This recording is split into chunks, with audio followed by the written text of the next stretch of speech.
परमात्मा को क्या सजा देनी चाहिए कि इसको बांध जूड़ के हथकड़ी गल में तोक, हाथा में हथकड़ी, पैर में बेड़ी और लगा के दरिया में डाल दो,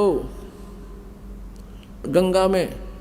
ऐसा ही किया गया, नौका में बैठाकर बेड़ी और हथकड़ी लगाए लगाए गले में तोक डले हुए और परमात्मा को गंगा के बीच में जाकर पटक दिया। और दर्शक पूरी काशी चारों तरफ खड़ी, पूरी काशी के लोग।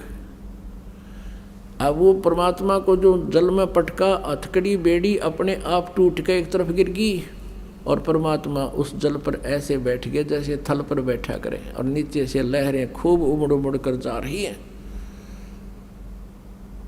अब वो नौकाले तो वापस आ गए, परमात्मा बैठे नौके और सब देखें, अभी तो को नहीं डूबया। फिर शेख तकी ने कहा इसका पत्थर मारो, पत्थर मारो, लागे पत्थर मारने। फिर कहने लगा शेख तकी कि इसका तीर मारो, गोली मारो। अब वो भी ना लगी। फिर क्या कहा कि लाओ तोब लाओ, तोब लाओ। तो सारे बुद्धि भ्रष्ट हो रही। राजा ने आदेश दे दिया, तोब ले गए और वहाँ से तोब के गोले मारे परमात्मा पे।